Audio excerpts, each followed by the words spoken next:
Hello நண்பர்ஸ், எப்படி இருக்கீங்க? என்னடா திடீர்னு நேரத்தில் வீடியோ ரிலீஸ் பண்ணுறேன் பார்க்குறீங்களா? அஃப்கோர்ஸ், ஏன்னா இன்றைக்கி ஒரு மிகப்பெரிய ஜட்ஜ்மெண்ட் வந்து தமிழ்நாட்டில் வந்து ஒரு நீதிபதி கொடுத்துருக்காங்க. பொள்ளாச்சி கேஸில் கிட்டத்தட்ட 9 பேருக்குமே ஒரே மாதிரியான தண்டனை, சாகும் வரை ஜெயில். சாகும் வரை ஜெயில் அப்படின்ற தண்டனைலாம் சாதாரண தண்டனை கிடையாது. அவன் வாழ்க்கையே முடிஞ்சு. அதாவது ஒரு மனுஷன் செய்யக்கூடிய தப்பு, தெரியாமல் செய்கிற தப்பு வேறு, ஆனால் தெரிஞ்சே செய்கிற தப்புக்கெல்லாம் இந்த மாதிரி தண்டனை சரிதான். ஏன்னா இவங்க அத்தனை பேருமே தெரிஞ்சு தான் அந்த தப்பை செஞ்சுருக்காங்க. ஆட்சி பலத்திலையும், அதிகார பலத்திலையும், பண பலத்திலையும் நம்மளை என்னமே அவன் வந்து என்ன கிழிச்சிருவான், என்ன மேலே பிடிங்கிடுவான் அப்படின்ற ஒரு நினைப்பிலையும், நம்ம வீட்லேயும் பெண்கள் இருக்காங்கன்ற அந்த ஒரு பாயிண்டில் கூட அதை பற்றி யோசிக்காத இந்த மாதிரி இவங்களை மனுஷனே சொல்ல முடியாது. ஸோ இந்த மாதிரி ஆட்களுக்கு சரியான தண்டனையை வந்து இந்த நீதிபதி கொடுத்துருக்காங்க அப்படின்றதில் நான் 100% வரவேற்கிறேன். பட் என்ன ஒரு விஷயம் அப்படின்னு பார்த்தீங்கன்னா, இதை வைத்தும் அரசியல் பண்ணும், அரசியல் பிழைப்பு நடத்தும் கேவலமான ஜென்மங்கள் இப்போ இருக்கிறாங்க அப்படின்னும்போது அதை நினைக்கலாம் இல்லை. அதை பார்க்கும்போது நமக்கு பார்த்திங்கன்னா அப்படியே பற்றிக்கிட்டு வருது. ஏன்டா எதையோ வச்சு அரசியல் பண்ணுறீங்க, பட் இதை கூட வச்சு அரசியல் பண்ணுவீங்க அப்படின்றது தான் இங்கே மேட்ரு. பட் இதை வந்து நான் இப்போ இந்த ஒரு விஷயத்தை வச்சு திமுக அரசியல் பண்ணுது அப்படின்னு மட்டும் நான் குற்றம் சாட்ட மாட்டேன். ஏன்னு கேட்டிங்கன்னா, இதை வைத்து இப்போ திமுக அரசியல் பண்ணுது. அதே மாதிரி திமுக ஆட்சியில் நடக்கக்கூடிய பிரச்சனைகள் வச்சு ஏடிஎம்கே அரசியல் பண்ணுது. பட் அதற்கான சொல்யூஷனை 2 அரசாங்கமே எடுத்துச்சான்னு கேட்டிங்கன்னா எடுக்கலை. அது மட்டும் இல்லாமல் இன்றைக்கி தளபதி அவரும் அரசியல் களத்தில் இறங்குறதுனால அவரும் ஒரு விஷயத்தை பதிவு பண்ணார்னா அதை வைத்தும் அரசியல் பண்ணுது எவ்வளோ கேவலமாக இருக்குது அப்படின்னு நினைக்கிறேன். எனக்கு ஆத்திரங்கள் வருது மக்களே, ஆத்திரங்கள்.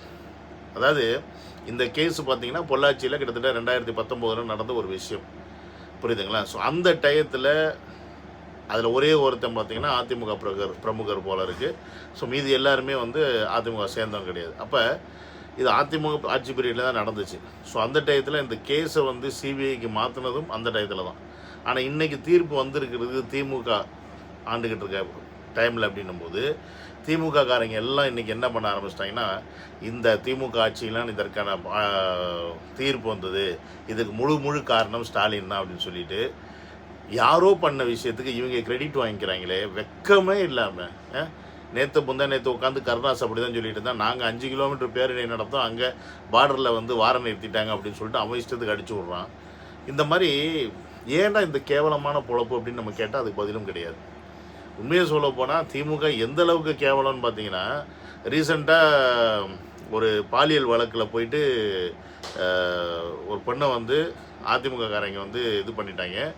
ஒரு ஆக்சுவலி அதிமுக அவரில் ஒரு பிரமுகர் பாலியல் வன்முறை பண்ணிட்டாரு.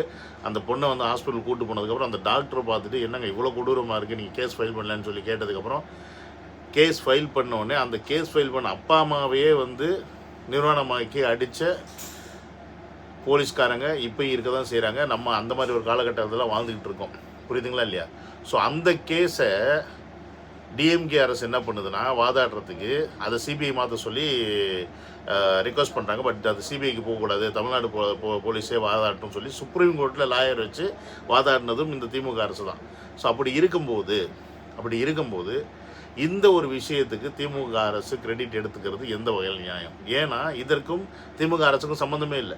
இதில் முழுக்க சிபிஐக்கு ஆதரவாக அந்த பெண்கள் வந்து வாக்குமூலம் கொடுத்தனால பாதிக்கப்பட்ட பெண்கள், இன்கேஸ் அந்த பெண்கள் வாக்குமூலம் கொடுக்கல அப்படின்னா இந்நேரம் இந்த தீர்ப்பு வந்திருக்க வாய்ப்பே கிடையாது.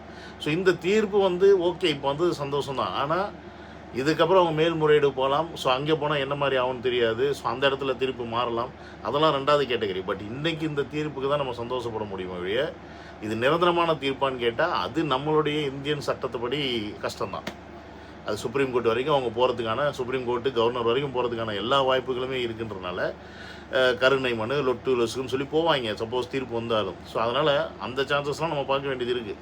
பட் அதெல்லாம் தூக்கி ஓரம் வச்சுருவோம். பட் இன்றைக்கி இந்த தீர்ப்பு இங்கே வந்ததுக்கு இவங்க எடுத்து சொந்தம் கொண்டாடிக்கிறாங்க.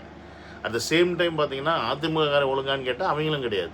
இங்கே திமுக காரன் காலகட்டத்தில் இப்போ அண்ணா யூனிவர்சிட்டி இஷ்யூஸ் வந்துச்சு, உடனே அதை எடுத்து பிடிச்சிக்கிட்டு யார் அந்த சார்னு கேட்டு அந்த பெண்ணுக்கான நீதியை வாங்கி கொடுத்தாங்களாம் பார்த்தா அது கிடையாது. அவங்களோட பேரை நிலநாட்டிக்கிறதுக்கு என்ன பண்ணுமோ அதுதான் பண்ணாங்க ஒழிய பெருசாக வேறு ஒன்றும் பண்ணலை.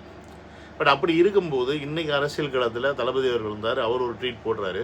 அந்த ட்வீட்டில் பார்த்தீங்கன்னா, தாமதமான நீதி மறுக்கப்பட்ட நீதிக்கு சமம் அப்படின்ற ஒரு விஷயத்தை பதிவு பண்ணிவிட்டு, நாங்கள் எங்களுடைய பொதுக்குழுவில் பெண்களுக்கான நீதி ரொம்ப சீக்கிரமாக கிடைக்கணும். அவங்களுக்கு ஒரு தப்பு நடக்குது, அந்த தப்பை நீங்கள் இத்தனை வருஷமாக விசாரித்து அந்த நீதியை ரொம்ப தாமதமாக வழங்குறதுக்கு முன்னாடி 90 நாட்களுக்குள் அந்த குற்றம் ஏதாவது ஒரு பெண் மேலே எவனாவது கை வைக்கிறான், ஏதாவது ஒரு தப்பு பண்ணுறான், அவன் மேலே குற்றம் இருக்குன்னா அதை வந்து கரெக்டாக கண்டுபிடிச்சி அது உண்மையானவே அது செஞ்சுருக்கு நடந்திருக்கு அப்படின்னா அவனுக்கு சரியான தண்டனை உடனடியாக கொடுக்கணும் அப்படின்ற மாதிரி தீர்மானம் போட்டிருக்கோம். ஸோ அந்த தீர்மானத்தை நீங்கள் வந்து ஒரு அரசியல் சட்டமாக நீங்கள் ஆக்கி பெண்களுக்கான முன்னுரிமை கொடுத்து நீங்கள் அதை செய்யணுன்ற மாதிரி பதிவு போட்டிருக்காரு.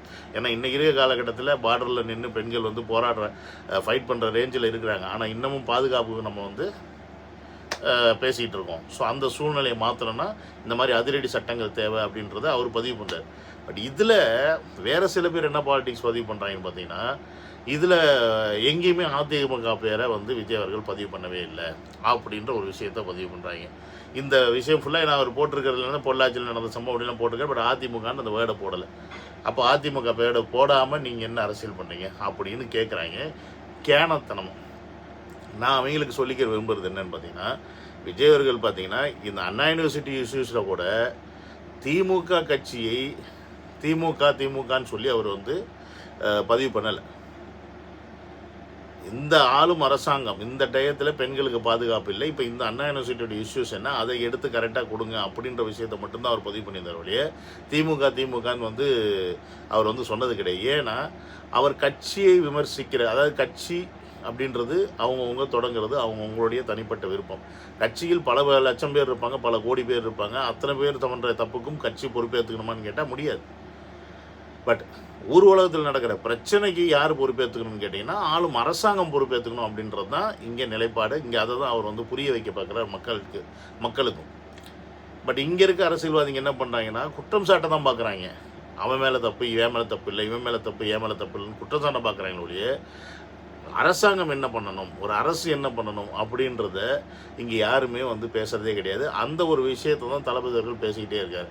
அண்ணா யூனிவர்சிட்டி இஷ்யூஸில் கூட திமுக கட்சியாக இருந்தால் ஒன்றும் பண்ண முடியாது. திமுக கட்சி என்ன பண்ண போகுது? திமுக கட்சிக்காரனாகவே இருந்தாலும் அரசாங்கம் இன்னைக்கு யார் சிஎம்மாக இருக்கா? ஸ்டாலின் அவர்கள் தானே இருக்கார். அப்போ அவர் அதற்கான நடவடிக்கை எடுக்கணும் அப்படின்ற ஒரு விஷயத்தை தான் வலியுறுத்துறாரு ஒழிய திமுக கட்சி வந்து இதுக்கு ஆக்ஷன் எடுக்கணும் அப்படின்னோ இல்லை ஏடிஎம்கே வந்து ஆக்ஷன் எடுக்கணும் அப்படின்னு அர்த்தம் கிடையாது. ஸோ இதை நம்ம மக்கள் புரிஞ்சுக்கணும். ஸோ இதுதான் வந்து உண்மையான அரசியல், இதுதான் மக்களுக்கான அரசியல். ஒரு அரசாங்கம் அவர் எந்த கட்சியாக வேணால் இருக்கட்டும், அந்த கட்சி ஆட்சியில் வந்து உட்கார்ந்ததுக்கு அப்புறமா அந்த கட்சியை சார்ந்தவர்களுக்கு மட்டுமான ஒரு ஆட்சியாக இருக்கக்கூடாது. அது மக்களுக்கான ஒரு ஆட்சியாக இருக்கணும். ஏன்னா ஓட்டு போட்டவனும் ஓட்டு போடாதவனும் இருக்கிறான். இப்போ ஓட்டு போட்டவங்க வந்து ஏடிஎம்கே ஓட்டு போட்டவங்க டிஎம்கே ஜெயிச்சிட்டாங்க அப்படின்னும் போது அப்போ ஏடிஎம்கேக்கு எதுவுமே செய்ய மாட்டேன், ஏடிஎம்கேக்காரங்க எதுவுமே செய்ய மாட்டேன் அப்படின்னா அதுதான் பாசிச ஆட்சி. பிஜேபிக்காரன் சொன்ன பாரு, எங்களுக்கு என்ன ஓட்டா போட்டிங்க, நாங்கள் உங்களுக்கு நிதி தரணும்னு சொல்லி கேட்டாங்க பாருங்க. அந்த மாதிரி அது வந்து ஆயிரும். ஸோ அது ஒரு நல்ல அரசியல் கிடையாது. அந்த அரசியலுக்குள்ளே நம்ம போக வேண்டாம். அப்படிப்பட்ட அரசியலை களையணும், அந்த மாதிரி அரசியலை தூக்கி போடணும் அப்படின்னா நம்ம ஃபாலோ பண்ண வேண்டிய ஒரே தலைவர் யாருன்னு பார்த்தீங்கன்னா இன்றைக்கி தமிழக வெற்றி கழகத்தின் தலைவர் தளபதி விஜய் அவர்கள் தான். ஸோ ஏன்னா அவருடைய அரசியலாக இருக்குது, உண்மையான மக்களுக்கான அரசியலாக இருக்கிற உண்மையான போலியான மக்கள் அரசியலோ ப்ளஸ் தன்னுடைய குடும்பத்துக்காக சேர்த்துக்கக்கூடிய வியாபாரமாய் பார்க்கக்கூடிய அரசியலே செய்யலை அப்படின்றத நீங்கள் புரிஞ்சுக்கணும். ஸோ அதுக்காக தான் இந்த video. So see you on another video. Love you all. Take care. Bye bye.